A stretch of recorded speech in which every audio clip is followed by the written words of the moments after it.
நான் என்ன கேட்கிறேன் இந்த காங்கிரஸ் பெருமக்கள்கிட்ட, நீங்க எல்லாம் சோத்துல உப்பு போட்டு சாப்பிடுறீங்களா?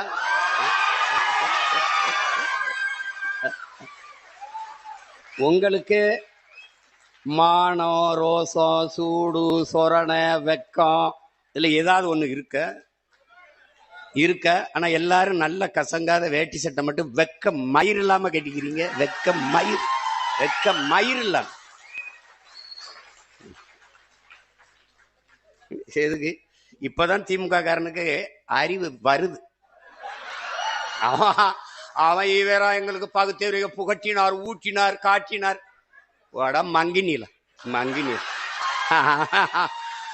அவனை அன்னைக்கே வேட்டிய காணான் சட்டை காணான்னு ஓட விடுறத விட்டு அவனை கூட கூட்டி வச்சு இங்க பேரு 10 MP வச்சிருக்கான். 10 நாடாளுமன்றம் திமுக ஓட்ட பிச்சையில வச்சிருக்காரு. இவ உண்மையில ரிசைன் பண்ற, ரிசைன் இட் விலகி இடைத்தேர்தலை சந்திச்சு உன் டிவிக்கோட போய் டிவிக்கு போட போய் நின்று வாடா வா வென்று வாடா நீ போடா. கூட்டணி பெரிய கூட்டணி இல்ல, ஆட்சி அதிகாரத்தில் இருக்க நீ அவனோட கூட்டணி வச்சு இடைத்தேர்தல் செஞ்சோன்னா 3 ஆண்டு இருக்கு. ரிசைன் பண்ண உடனே இந்த இடைத்தேர்தலை வச்சு நின்றுவா வென்றுவா நீ பாப்ப. திமுக தயவுல இந்த தேர்தலில் ஒரு மாநிலங்களவை உறுப்பினர் சீட்டு அவன் யாருன்னே தெரியல, பேரு வாய்க்கு நுழையில. இந்த காங்கிரஸை ஏன் கொல்லணும்? ஏன் இந்த இடத்துல எங்க மாமா திருநாவுக்கரசுக்கோ இல்ல ஐயா தங்கப்பால் மாதிரி மூத்ததில் இருக்கோ எங்க மாமா திருநாவுக்கரசுக்கு அந்த இடத்த கொடுக்க கூடாத அந்த மாநிலங்களவை உறுப்பினரா? பேரை இன்னைக்கு வரைக்கும் எனக்கு ஞாபகத்துல. காலையில கூட கேட்டேன் எங்க அண்ணன்ட்ட, அண்ணன் அந்த யாருன்னு ஏதோ சொன்னாரு, தஸ்கோவிஸ்கி மாதிரி ஏதோ ஒண்ணு சொன்னாப்ல. அவர் நாக்பூர்ல வேலை செய்யறாரு, நாகாலாந்துல நல்லா வேலை செய்யறாரு. ஏன் ஊருக்கு என்ன வேலை செய்யுது? இந்த திமுகவால தேர்வு செய்யப்பட்டு போன நாடாளுமன்ற உறுப்பினர்கள் என் நிலத்திற்கு, என் மண்ணுக்கு, என் மக்களுக்காக பேசிய ஒரு வார்த்தை விடு. இந்த மாநிலங்களவை உறுப்பினராக சென்றவர் என் மண்ணுக்கு மக்களுக்குமாக என்ன பேசுவர்? இப்போது இந்த டிவிக்கு ஆட்சி இவர்களால் தேர்வு செய்யப்பட்டு இன்னைக்கு போயிருக்காரு ஒருவர் மாநிலங்களவை உறுப்பினர். இவர் மீதி இருக்கிற 2 ஆண்டுகளில் என்ன பேசுவார்? வாக்கு என்னது? என் மக்கள் இது எப்படி இருக்கு? இங்க பாருங்க, இந்த டிவிக்கு காங்கிரஸ் ஓட்டு இல்ல, இந்த காங்கிரஸ் வெல்வதற்கு டிவிக்கே ஓட்டு இல்ல. ஆனா தேர்தலுக்கு அப்புறம் 2 நல்ல ஓட்டு. எப்படி? 5 உறுப்பினர் வச்சா 2 அமைச்சர் வச்சிருக்கான். அதுல ஒரு மாநிலங்களவை வாங்கிட்டு போறோம். இந்த மாநிலங்களவை உறுப்பினர் திமுக வீட்டில் தட்டேந்து ஒரு சீட்டு, இந்த டிவிகே வீட்டில் தட்டேந்து, வீடுக்கு கையேந்தி பிச்சை எடுக்கிறது, இந்த வீடு கட்சி தட்டேந்து இந்த சீட்டு வாங்குறதுக்கு வித்தியாசம் என்ன இருக்கு உனக்கு? நீ எதுக்கு இது ஒரு கட்சின்னு வச்சுக்கிட்டு பேசிட்டு இருக்க? நீ எதுக்கு ஒரு கட்சின்னு வச்சு பேசிட்டு இருக்க? நீ இது ஒரு கட்சி.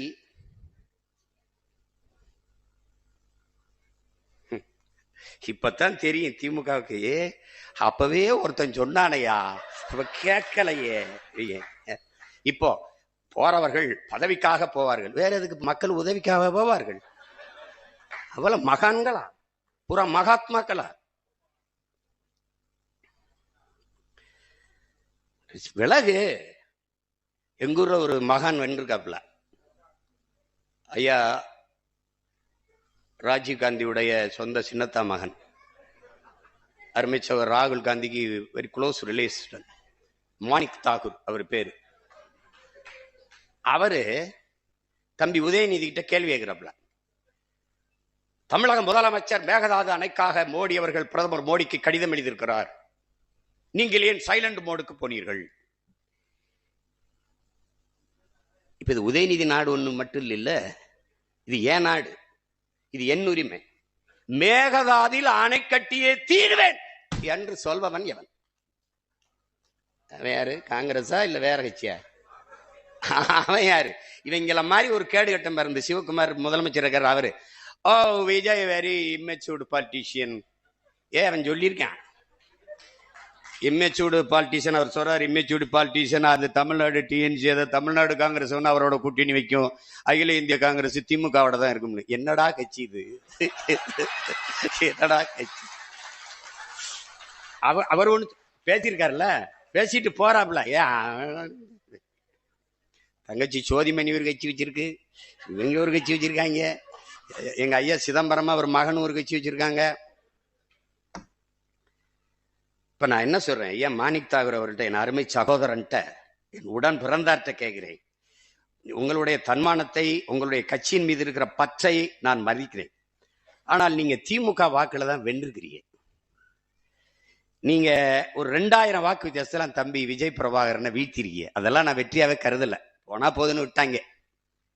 இப்ப நீங்க பதவி விலகுங்க, விலகிட்டு திமுகவை கடுமையா சாடுங்க, டிவிக்கு கூட்டணியில வந்து நில்லுங்க, போட்டி விட்டு வெல்லுங்க, என்ன வேணாலும் பேசுங்க. என் வீட்டு சோத்தை தின்னுட்டு உடம்ப வளர்த்துக்கிட்டு என்னை எதிர்த்து பேசுறதெல்லாம் எவ்வளவு அநாகரிகம். நீ திமுக காரன் ஓட்டுல வென்றுட்டு பூத்து வாக்கக முகவர் போட வக்கு இருக்கா உனக்கு? ஒரு தொகுதியில தனியா நின்று எந்த இடத்துல கட்டுத்தொகை வாங்குவியா? வாங்குவியா நீ?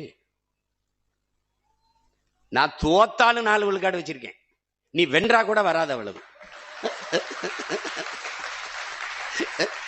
என்ன உனக்கு? அது ஒரு கட்சி. இவர் வாயத்திறந்தா மன்னராட்சி வாரிசு அரசியல்.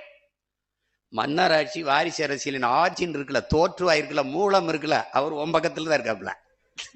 யாரு? நம்ம ஐயா ராகுல் காந்தி.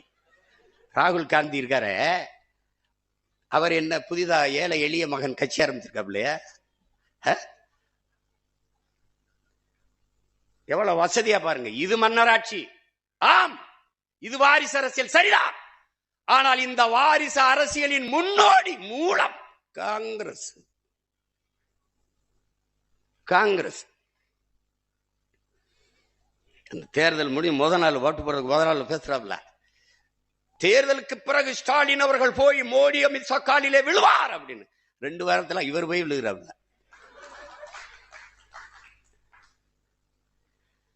போராடி தடுத்து வச்சிருந்த அத்தனைக்கும் இழுத்து போட்டாப்ல. ஜல்ஜன் ஜீவன் திட்டம், ஜல்ஜன் ஜல் ஜீவன் ஒரு குடிநீர் திட்டம். ஒரு நாட்டு குடிமக்களுக்கு, வாக்கு செலுத்தின குடிமக்களுக்கு தண்ணி கூட கொடுக்க துப்பு இல்லை. பொலிவியால பெக்டல்னு ஒரு நிறுவனம், பெரிய கதை, படமா போட்டு போட்டு காட்டினேன். இத்தனை ஊடகம் இருக்கு, ஒருத்தன் போட்டு காட்டல, என்னென்னமோ சொல்றான்டா அந்த பாருங்கடான்ட்டு.